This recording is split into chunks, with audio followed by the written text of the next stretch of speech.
This is the Non-Microwave Truth, and I am CL Whiteside. I just want to start off today thanking the people that tune into the podcast consistently each and every week.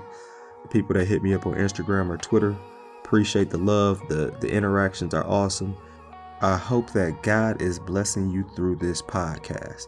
And if this is your first time tuning in today, glad to have you. We will get started with our first world problem question today. Now, this first world problem question is just a question that gets you thinking. Sometimes there's a yes or no answer or a specific answer, but a lot of times it's something that has a lot of gray area. But it's something we want to look at from a Christian perspective. And that first world problem question today is this.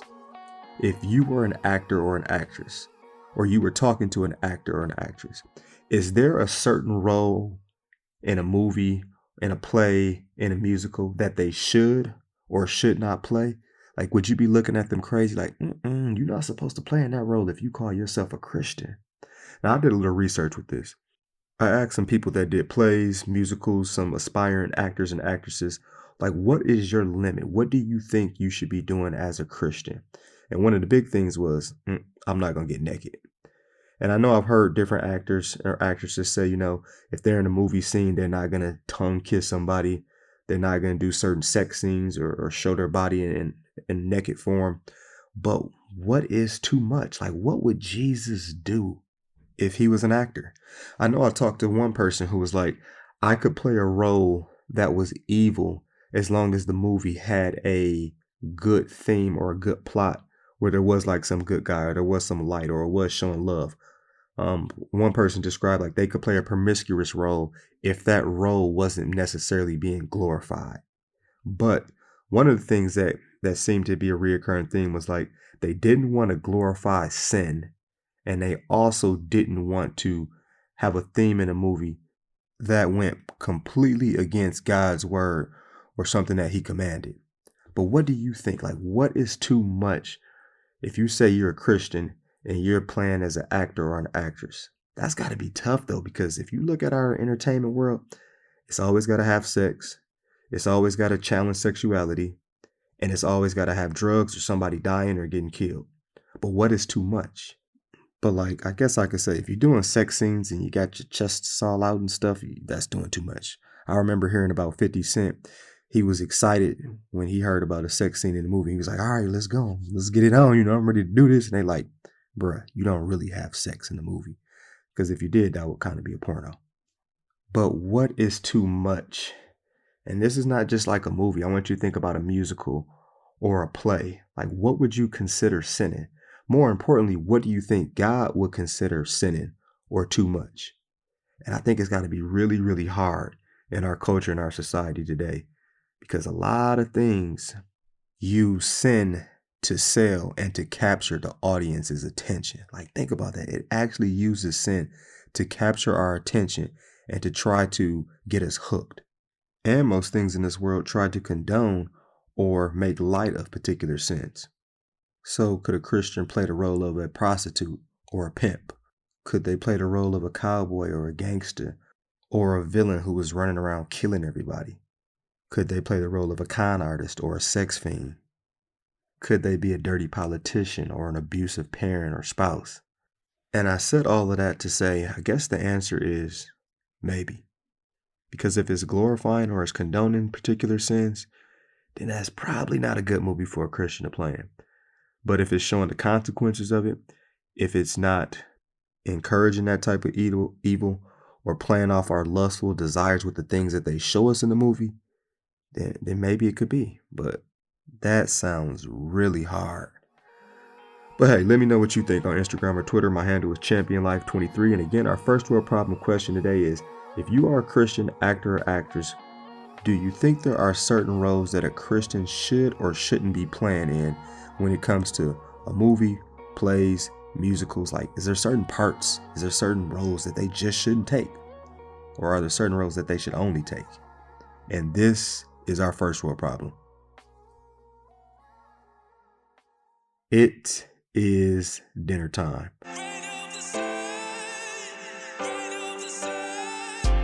All right, I need you to name this movie for me. Are you not entertained? Are you not entertained? Is this not why you are here? Spaniard, Spaniard, Spaniard. I'm hoping my millennials got it. My Generation Z is probably like, what in the world movie is that? That is Gladiator. And in that scene I just depicted, we have the main character, Maximus, who's in the arena, and after he had just like cut off a dude's head, he says this to the people. Because he was like fed up with entertainment.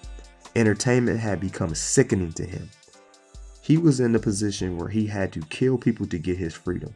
And all these people, these thousands of people, were in an arena to watch people die, to watch people get killed, and to watch evil things. And he was just sick of it. And that's a lot like today, because we have so many different outlets of entertainment, which is often at the tip of our fingers because of, our phones. We have our laptops, tablets, televisions. And that brings us to what we will be focusing on today. The title of our episode today is Modern Day Idols. And we're really focusing on entertainment and our screen usage. This is the third episode in our 4-part series titled Modern Day Idols. And we're going to, of course, look at how entertainment and our screens are idols. But I just want to recap real quick what an idol is. An idol is something you prioritize over God. Like, you don't have to know you're doing this or do it deliberately either in order for it to be an idol. And that's something we're really going to look at today. But an idol is something that dictates how you move. It can be a good thing that you make the main thing. Like, you make it the most important thing in your life. You'll sacrifice your obedience to God for this thing, for this idea, for this philosophy, for this person, for this whatever. And what we're looking at today is, what are we sacrificing for our screen time and our desire for entertainment?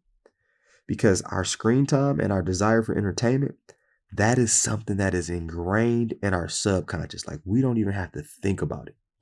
And I want to give you a few things to think about. First one is this. Have you ever checked and looked at your screen time for social media on your phone? Like, have you ever looked at that? How much time are you spending on your phone? How much screen time are you using? How much television do you watch? How much time do you think you spend being entertained each day? Like, be real with yourself. How much time do you think you're spending on this type of stuff? When you're waiting in the line, or let's say you're just waiting, period, do you whip out your phone and start texting or checking something or watching something on your phone? And I know for a fact the average person does this. Like, when our school bell rings for the end of the day, every single kid is walking down the hallway, Snapchat, Instagram, video. They couldn't wait to get on that phone. And this is something I really want you to think about. Do you even have to think about taking out your phone when you're waiting? Or does it just happen? Like, catch yourself next time this happens. I want you to really catch yourself. Did you just whip out your phone and you didn't even have to think about it? That's what I'm talking about. It's ingrained in our subconscious. I kid you not. I've seen people at dinner. I've seen like 4 people at a table. And instead of just waiting there and talking to each other, they have to wait and pull out their phones. I'm telling you, this is real. I think this is a lot of us, though. And I just want to think about this. What is the purpose of entertainment? What is the purpose of these screens a lot of times? Entertainment is there so that we can enjoy life without stress. And that's not a bad cause, though, is it? Like, we would all agree on it. That is not a bad cause, right? But it really makes us entertainment. Entertainment really makes us compare our lives to others. It makes us covet other people's lives. It makes us hate work. It makes us hate almost anything and everything that isn't fun, that isn't exciting, that isn't stress-free. Now, when I was doing a little research with this, I read that anywhere from $35 billion to $70 billion is spent on entertainment every single year. Now, you're like, why is that such a wide range? It's because, what do they consider entertainment? Was it just like going to a comedy show, going to a basketball game? No, the 70 was more so including all of that stuff, and then also including like Netflix and streaming services and your Hulu and concerts and magic shows and amusement and theme parks, things like that. And something that was pretty consistent in the research was that around $3,000 is spent per household on entertainment. And since the pandemic, that made the numbers go up even higher because more people did streaming services and were finding different stuff, and more people tried to update their entertainment systems and like home theaters.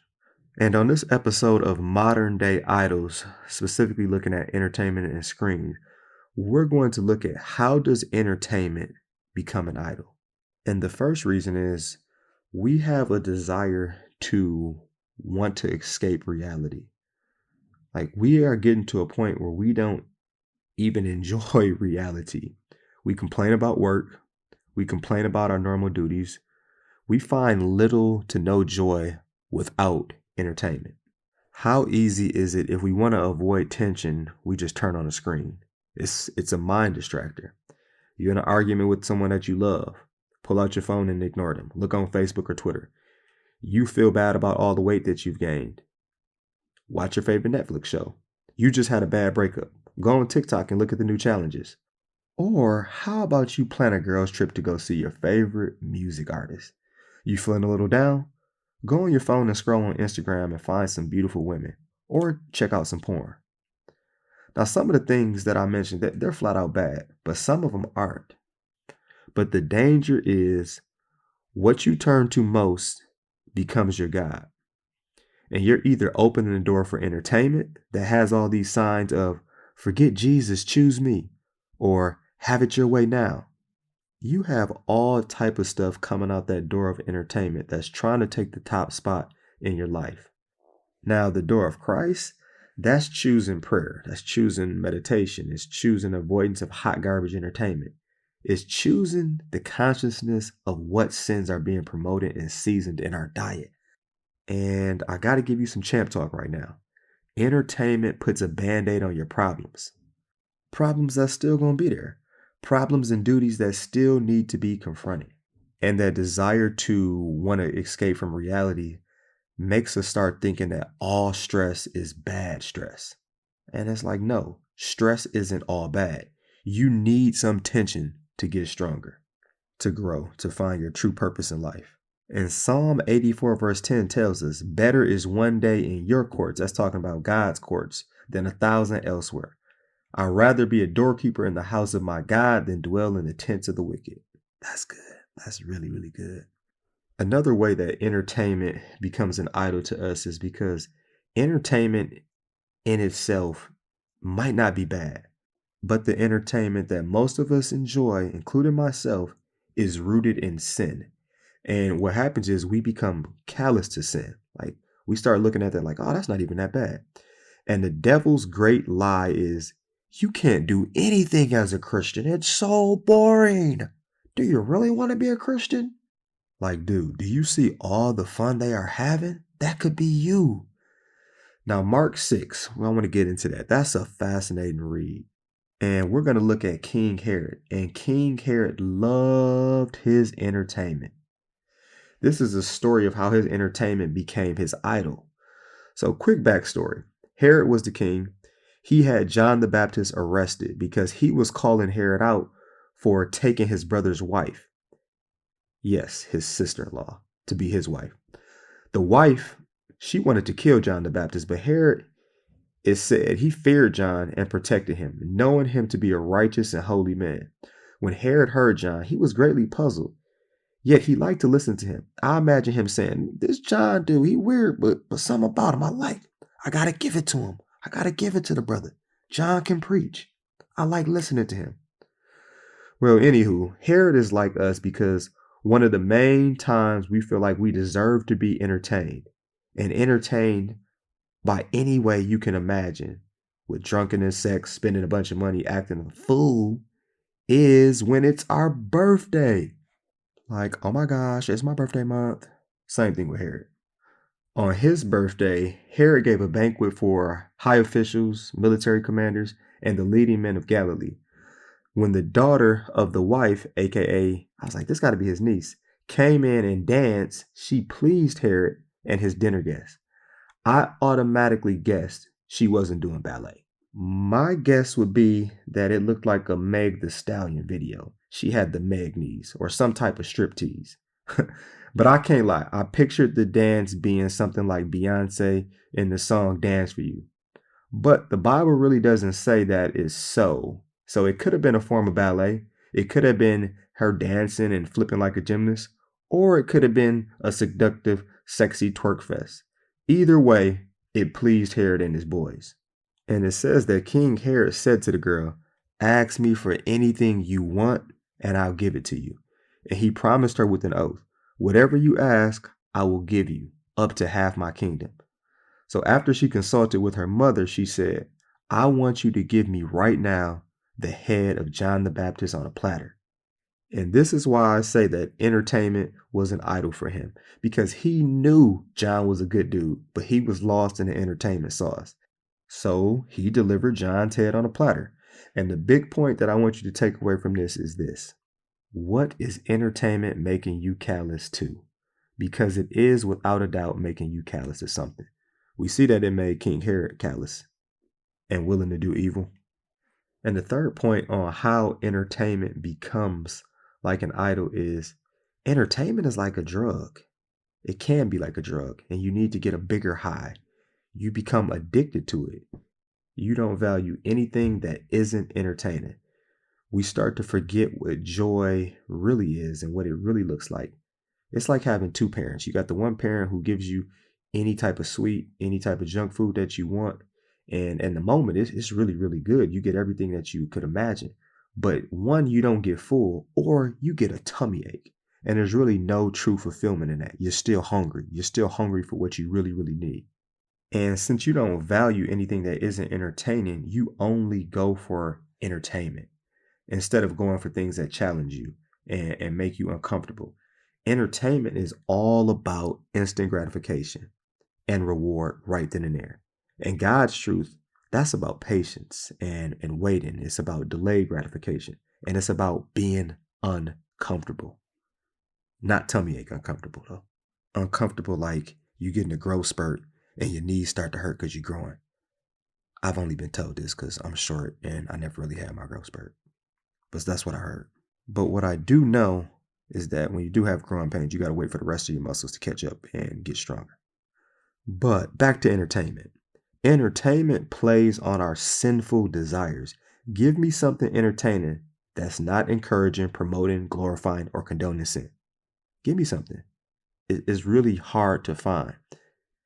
And when we look at 2 Timothy 4 verse 3, it explains why does the devil use this type of trick. And it says, "For the time will come when people will not put up with sound doctrine." Like, people don't want to hear the truth, really.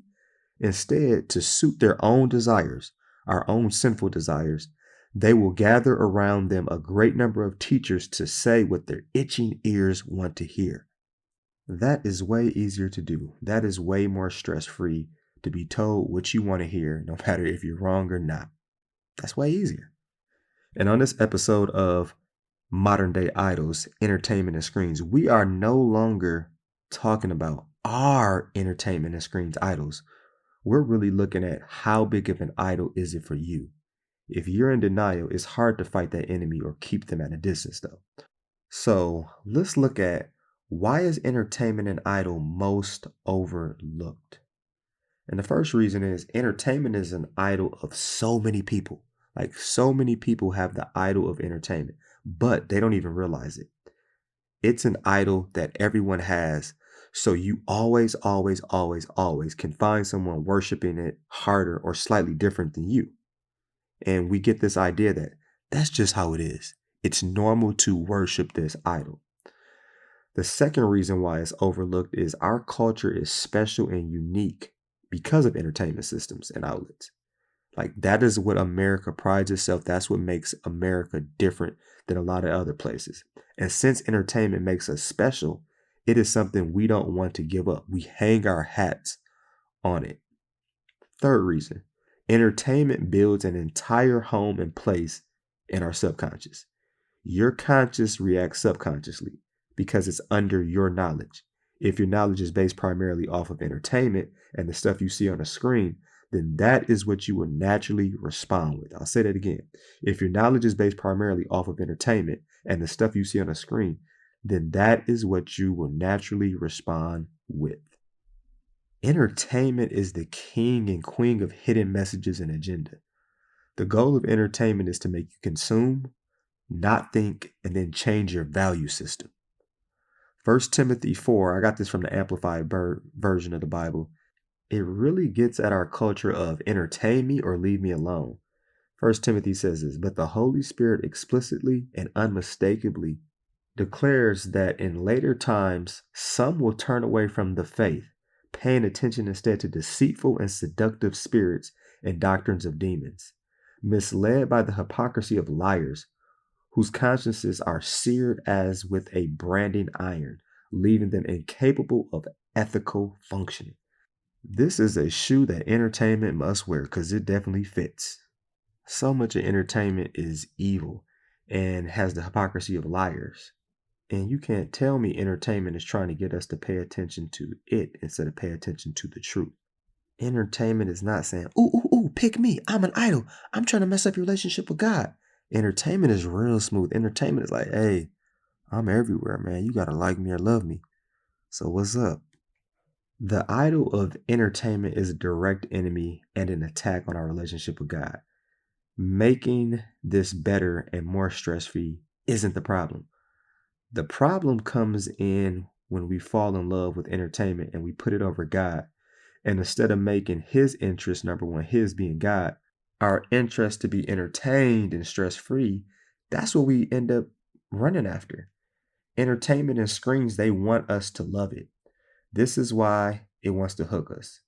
It wants to make us spend all of our time on it, spend all of our money, spend all of our focus. And entertainment and screens say to us, I'm going to provide the most comfort and the most peace to you possible. Love for entertainment and love for our Heavenly Father, it can't coexist. The devil lies and says it can, though. Entertainment and screens, they'll pass away. It'll have to pass away. And although it provides some temporary satisfaction, we have to remember some things are forever and worth a lot more. So for a closing thought today, I got a couple of challenges for you. I know we plan whole days, whole trips, whole vacations around going to see a particular entertainer or to be entertained. What if you planned a whole day with God? Or how about this? This isn't as difficult. Meditate for 10 minutes. Meditate for 10 minutes. No phone, no screens. Put your phone in a completely different room.